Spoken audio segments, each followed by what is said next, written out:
Então, pessoal, aí na página 21, como se constrói uma carta do leitor? Então, vamos lá.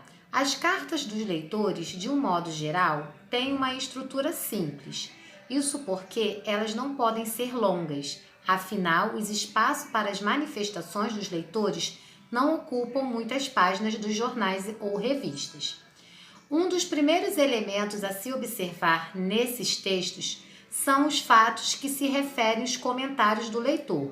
Isso pode ser feito por quem escreve a carta com um resumo dos fatos no início do texto, ou pelos editores das revistas ou do jornal, por meio de títulos das matérias que motivaram as cartas.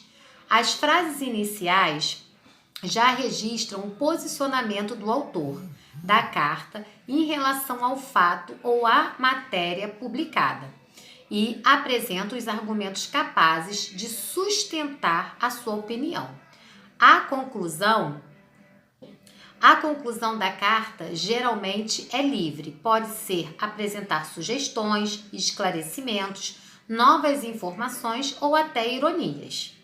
Os recursos linguísticos discursivos empregados são variados, dependendo de quem escreve a carta e do seu assunto. De maneira geral, elas podem ser resumidas em algumas características. Vamos conhecê-las?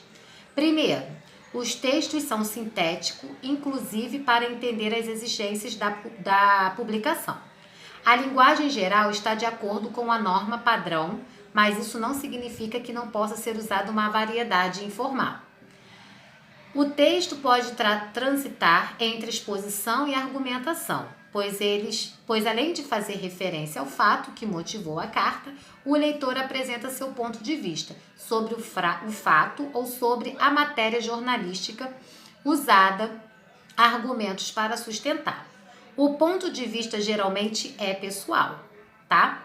Por isso, pode-se fazer o uso de os verbos e pronomes na primeira pessoa do singular. Por exemplo, eu, tá? Ou nós, tá? A identificação do autor é fundamental e costuma ser um critério para a publicação da carta, ou seja, tem que assinar a carta. Então, gente, como vocês viram aí, a carta do leitor, ela não pode ser muito grande, né? Porque não ocupa todo o espaço, várias páginas de jornal. Ela tem que ser bem resumida e sucinta, tá? E aí vocês podem colocar a opinião de vocês, porém sempre numa linguagem formal, mas tendo aquele espaçozinho no final de uma ironia ou alguma sugestão para que se possa solucionar ou não o fato que vocês escreveram, tá bom?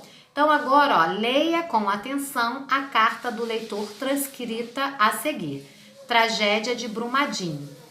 Foi aquela tragédia, né, das barragens, né, que foi muito falado e publicado nas redes, né? Então vocês vão ler aí, você vê que a carta, ela é bem pequena, porém ela coloca toda a opinião, vocês leem aí com atenção, tá? E depois aí nessa página aí 23, eu tenho aí elementos da carta do leitor. Aí vocês vão ver os trechos que tem aí ao lado e numerar qual deles fazem parte de argumento, um ponto de vista ou uma notícia motivadora da carta. Ou seja, o que é notícia motivadora? Qual foi a motivação para que o leitor escrevesse essa carta, tá bom? E agora, lá na página 23, entre ação, tá? Vocês irão ler aí, claro que tá pedindo reúna-se com algum colega, mas no momento não tem como, né? Vocês irão aí reunir com os colegas sobre a orientação do professor responsável de realizar pesquisas e revistas, jornais, sites e notícias, selecionar uma notícia ou reportagem que considere relevante para adolescentes da sua idade. Pode ser, por exemplo, a matéria sobre o uso de celulares, jogos virtuais, alimentação saudável, prática de esporte, bullying ou segurança de escolas ou outros temas também que podem ser sugeridos, tá? 4. Leia com atenção a notícia ou a reportagem selecionada por vocês. Então, vocês vão pesquisar aí alguma reportagem sobre esses determinados assuntos aí que foram mencionados na questão 3, tá bom? E depois da leitura compartilhada, conversem sobre o que entenderam do texto e expresse livremente suas percepções e opiniões sobre o fato. Então, o que vocês irão fazer? Vocês irão pesquisar uma notícia com desses fatos aí, né, que foram mencionados, e depois dar a opinião de vocês sobre esse assunto. Tudo bem?